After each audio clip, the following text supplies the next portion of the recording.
Hi, my name is Ariane Chapelle and I'm partner at BDO. Today, I'll take you through the essentials of double materiality assessment, or DMA. What's DMA? It is about the evaluation and the reporting of the influence and the effect that a firm has on its environment and people. That's the impact materiality. And it also the evaluation and reporting of the risk and opportunities that the environment and people have on the firm. These two materialities are both on the positive side and negative side. They are part of the new CSRD, the Corporate Sustainability Reporting Directive, and mandatory from this year. So in this short video, I will take you through the implementation timeline and scope of this new legislation in the EU, what to report, how you can use these new directive as a strategic tool for the transformation of your enterprise and your business model, the process that here at BDO we suggest you take, and finally, some examples. What is CSRD? It is a newer and stricter version of the former NFRD directive that applied only to large companies. It makes mandatory inclusion of sustainable information in the annual report for a larger number of firms. It imposed digital tagging and electronic reporting format for better benchmarking and reporting tracking. It includes a mandatory assurance over the CSRD report. So not only these elements of reporting needs to be validated internally, but it is also the object of external audit reporting. It requires firms not only to report on their own activities, but also on the entire value chain. So these are suppliers and distributors. And it introduces the concept of double materiality. So who is impacted by this new CSRD directive? Well, this year, for the exercise 2024 to be reported in 2025, these are the large public interest companies of 500 or more employees that are already submitted to the non-financial reporting directive. They need to report on the European standards, the ESRS, the European Sustainability Reporting Standards. From the following years, in 2026, the scope will be enlarged to private companies that respond to at least two of the size criteria that you see on the screen. In 2027, it will be extended to listed SMEs, but on simplified reporting standards. And finally, in 2029, to the non-European companies, but having significant business interest in the EU. So what is asked to report? Well, everything is standardized in the taxonomy of European reporting standards, so ESRS. But in a nutshell, these are some examples on financial materiality, so the impact of the outside environment on the firm, whether it's in climate, so obviously the physical risk, acute and chronic, the transition risk, so the potential risk of stranded assets, so diminished value of assets of typically brown sectors company and energy sector companies that can't extract the same value because of climate change or because of the change in legislation. Regulatory compliance, the cost of this and the required adaptation of the firm in this evolving regulatory landscape, but also on the positive side, all the opportunities of developing greener operations and better sustainability of their product and services. Besides the environmental aspect of ESG, you have the social and governance. And the governance matters, you have everything that relates to the ethics of doing business. So that's anti-corruptions, anti-bribery, whistleblower protections, etc. On the impact materiality, you have all the negative, but also potentially positive impact from an environment perspective of the firm. So that on the negative side, obviously, you are all the matters related to pollution, greenhouse gas emissions, waste management, water pollution. But on the positive sides, you have elements of ecosystem preservation. On the social aspect, everything related to labor force, workforce condition, again, not only the of the firm, but on their suppliers, the distributor, all their third parties, and close stakeholders, hiring practice, diversity, social progress, etc. And so you understand that these two materiality, the financial and the impact materialities, are strongly correlated and very sector dependent. The firms that are in the so-called brown sectors, like energy companies, infrastructure companies that are big and have a large impact on the environment, have both a very high financial materiality in the sense that these legislations, the change in climate, in regulation, in customer preferences will influence them, will represent a lot of risks and opportunities for them. And they also have a large impact on the environment. And so this is also a significant change, big opportunity for them to transform their business model from something negative into something positive. So our advice is really to embrace these new legislation and the pressure that comes from the public opinions as well, and I'll show you a BDO survey on that matter, to use it as a strategic tool and a chance to transform. And so I was mentioning this BDO survey run by Mercury, Orval, and BDO on over 150 companies, and very interestingly, I picked 3 extracts of these results, but you have access on this hyperlink to the full survey. It's worth mentioning that 3/4 of the respondents think or aim to create value with and from this ESG transition, that almost all respondents believe that sustainability will reshape their business model and activities. And even more interestingly, these respondents believe that the biggest pressure will come from first client, next employees and future talent, so the capacity to recruit talented young workforce, before, although slightly before, public authorities and governance. So it's interesting to see that it's largely the public opinions and customers that are perceived by the firm as the biggest driver of change. And so how do you go about this? Well, it is a new exercise for many firms, except the largest one, and I'll take you through a couple of examples. So there will probably be, at first, an awareness exercise and a lot of training and guidance that is needed inside of the firm to put people up to speed with what's required and what the objective is. And then BDO suggests, in line with market practice and European guidance, a 6-steps approach to complete this exercise, starting with the evaluation of your business context and your value chain, to the long list analysis, stakeholder engagement, impact, risk and opportunities analysis, scoring, and then finally, validation and documentation. So in these next 2 slides, I will take you through some of the core points of its approach. First step, establishing the context. That's very similar to the first step of enterprise risk management. You map the stage, where you're at, what your business model is, what are your key activities. Again, not only from you as a reporting corporate, but of your value chains, and where are the different impacts and activities that could have an influence on ESG topics.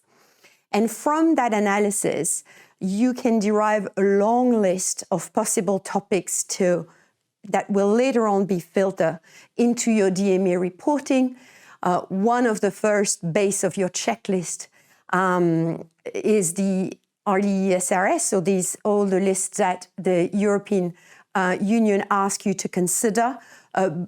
First, across all sectors, that's the general ESRS, and then under development, you have the sector-specific standards that will go a lot more deeper and a lot more specialized to the activities you're in. Other inputs are obviously your legal and regulatory environment of your own countries, but also on the countries of your supplier and distributor, so on your own value chain. Benchmark analysis is very useful. In the resource slide of this presentation, I'll give you some examples that you can consult as benchmarking studies and other examples of reporting. And then finally, building on your own experience, especially if you have been doing this exercise year on year already. A third and very interesting step is the one of stakeholder engagement. The EU asks you to consider 3 types of stakeholders. The direct stakeholders, the ones that are directly impacted. So obviously your direct environment you operate in, your clients, your suppliers, your regulators. You have a second type of stakeholders, which are the user of these reports. These would be typically the market analysts, your credit suppliers. And then finally, a group not to forget are the silent stakeholders. And these are the ones that cannot speak up. So typically that would be the nature, the animals, the plants, but also the future generations. And what companies are expected to do is to develop a strategy to engage with these stakeholders, to seek their opinions and priorities. So for some of them, a survey would be the best way, or one-to-one meetings, or representations, or even talking to NGOs, especially to report or to relate with these silent stakeholders. So a very rich context to engage with those that matter around your firms. And though from all these steps, you're going to filter out all the potential topics into what really matters. So what are the list of positive and negative impacts? So bear in mind that these materiality assessment is on both sides of the coin. So what are the risks and opportunities? So in this IRO, I stands for the impact, so the impact on the firms of its environment, and the R and O stands for the risks and opportunities coming from the financial materiality. Because the influence on the environment, climate change, and change in customer preferences on the firms represents risks as well as opportunities to change. They ask you also to consider what's actual, what's current versus what's potential, and at which horizon. Short-term horizon is less than a year, medium 1 to 5, later 5+. And so all these IROs will be put into a scoring tables. And I'll give you the detailed example of the impact materiality, where you have scale, scope, irremediability, and likelihood as the different dimensions that will form this scoring. And for the financial materiality, you have magnitude and likelihood. Firms are also required to have objective thresholds, even if the calculation is simple, you'll see it. But all these scores need to be explainable in what firms consider what is small or large in one or the other materialities. These are typically reported in a 2-dimensional matrix. I'll show you a couple of examples. And finally, when all this is done, you need internal validation, just like for the rest of your annual report. You need internal validation by management, but also external assurance. And as you probably know, BDO has a large experience in audit and external assurance, and has developed a very significant practice in delivering assurance on CSRD and double materiality assessment reporting. So this is the scoring that we use, that BDO use, very aligned with market practice. So you have a 5-point scale, and for the impact materiality, you look at the dimension of the scale precisely, which is actually a severity. So do you have a minimal impact, whether it's positive or negative, or something that is critical? Can be a positive or a negative impact on the health, on diversity, on fairness at work, on governance, anti-bribery, all the topics I've mentioned. What is the scope? Is it limited to your direct environment? Is it local, up to global? Interesting dimension is the irremediability that only applies to the negative impact. Okay, the positive impact are outside of these criteria, but firms are expected to assess whether the damage they have, if any, can be corrected and at which cost. And then you have a scale of likelihood. And so that leads to a calculated score, again, that range from 1 to 5. And the score is explained by the sum of these different elements, so scale plus scope plus remediability if you have a negative impact, divided by the number of factors, so 2 or 3, depending if you're looking at positive or negative impact, multiply by the likelihood. And so quite naturally or intuitively, what's material are the score that are 3 or above. And that will give you the explanation of your score. So as an illustration, we wanted to take 2 recent examples that have been, or report that have been produced this year by large companies. And like always, whether it's in general risk management or here in DMA, it is typically the largest player that are the most advanced and have anticipated the mandatory timeline in their reporting. One of them is Nestlé. What's interesting in this example is that they present the process of their materiality assessment alongside the results and the matrix. And if you look at it in detail, you see that the process is quite close to the steps, the video steps I took you through.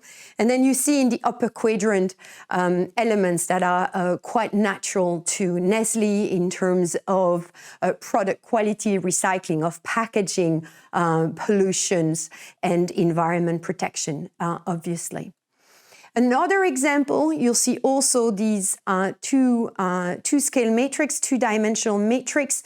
Also, if you pay attention, you'll notice that on the x-axis, so the horizontal axis, lies the financial materiality, so the impact of the environment on the firm. And on the y-axis, the vertical axis, sits the impact materiality, so of the firm on the environment.